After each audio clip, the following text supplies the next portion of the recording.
everyone. Today is day 30 of the 30-day emergency fund savings challenge. If you are still with me, you made it to the very end of this challenge. Way to go, you crushed your goal, and I am so excited.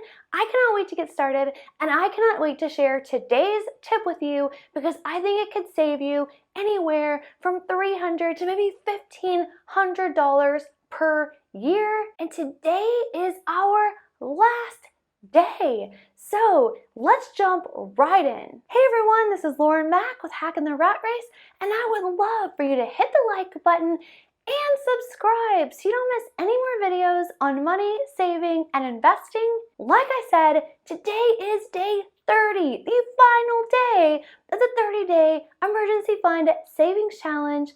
And today we have to save $31, and our last day to put money in this envelope, $31. So get out your emergency fund envelope and put your $31 in here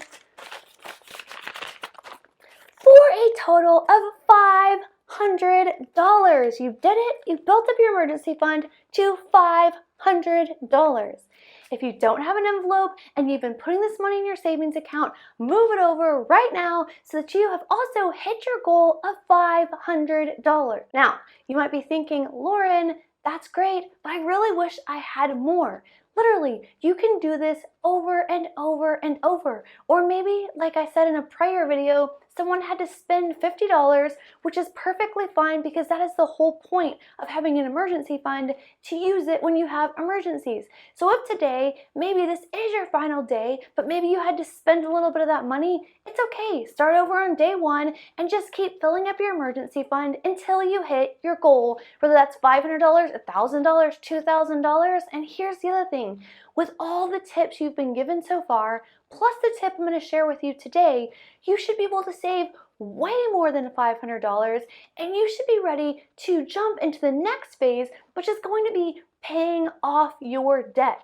And the faster you pay off your debt, the faster you'll be surprised at how much money you can actually save to start investing, be financially free, and live the life on your terms, how you've always wanted to live it. So I am so excited. Literally, this is the biggest stumbling block for most people, and here you are on the final day crushing it. So give yourself a pat on the back because that is a massive accomplishment, and I am so proud of you, so excited for you, and I cannot wait to jump into today's tip so we can complete this 30-day emergency fund savings challenge. All right, so today's tip is negotiating your bills.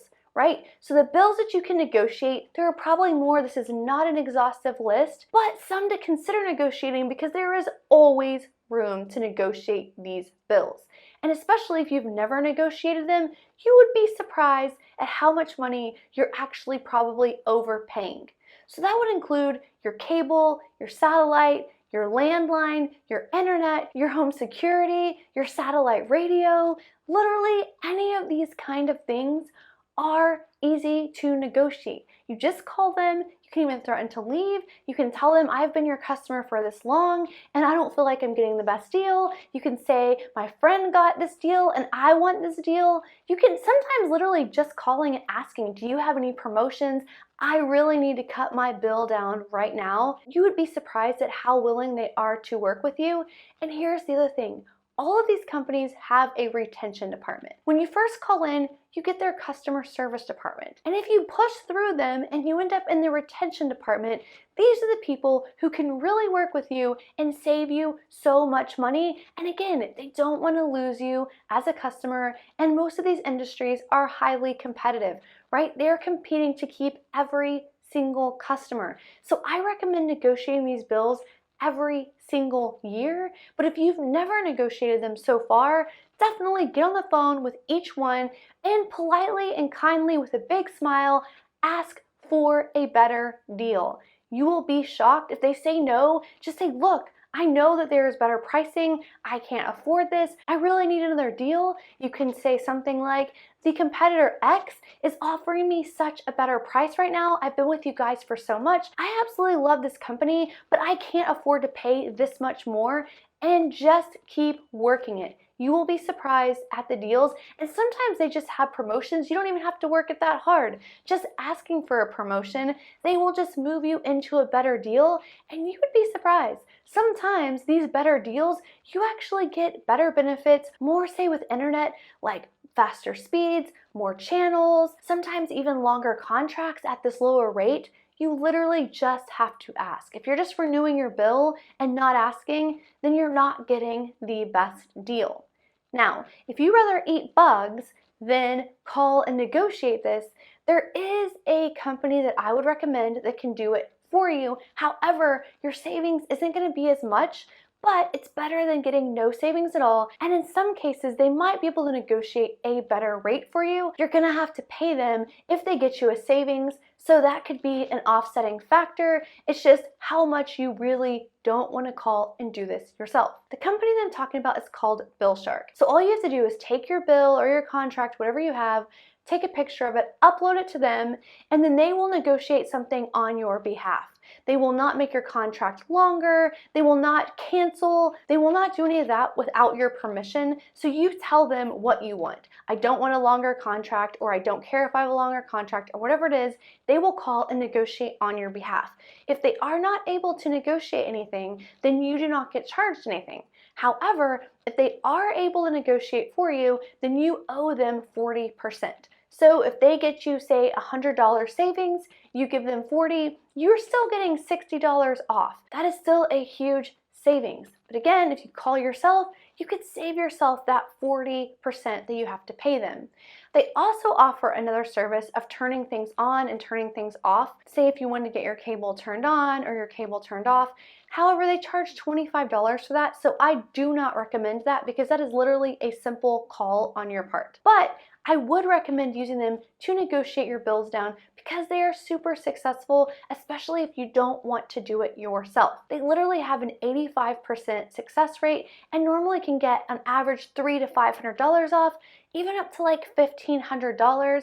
And obviously the more bills they negotiate for you, the better. And like with cable companies, for example, they've been able to lower bills and get a better product. So if you really don't want to do it yourself, which is my first preference, is do it yourself. You would be surprised what you can do yourself. But if you hate confrontation, you hate calling in, you hate having to work it, then definitely consider using Bill Shark. Here's the thing, maybe you don't have that 40% up front, then you can pay them $9 and then pay the 40% back over 6 months. So it makes that payment a little smaller. However, I don't really recommend that either because that's another $9 you're having to spend. I guess if they save you $1,000 and you have to pay $409 to save just under $600, still probably worth it. But like I said, first preference, negotiate them yourselves. Second preference is use Bill Shark. But whatever you do, definitely negotiate these bills because if you're not already doing that, I can almost guarantee you in most cases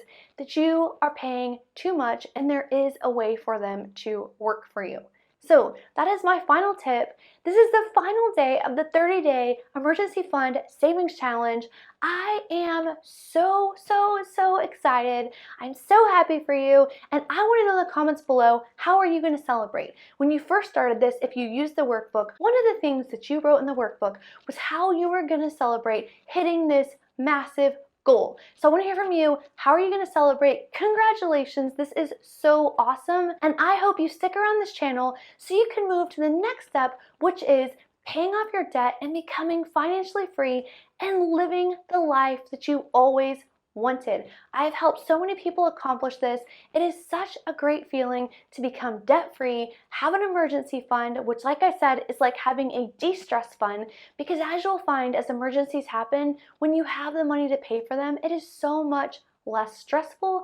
And when you don't have debt and you start saving and investing and your money just starts growing exponentially and literally you can start living your life on your own terms. Maybe that means staying at home with your new baby, spending more time with your family, not having to stick with the job you hate, whatever it is. Literally, it is so liberating, so worth it. So I'm so excited for you. I am rooting for you, and you made it all the way here. And like I said, if you want to do this again, you can take the whole challenge over again and save another $500. So thank you so much for watching this video. Don't forget to hit the like button. It literally costs nothing and it pushes this challenge out to people who need to beef up their emergency fund and become financially free. Also, don't forget to subscribe so you don't miss any more videos on money, saving, and investing. And I can't wait to see you in the next video.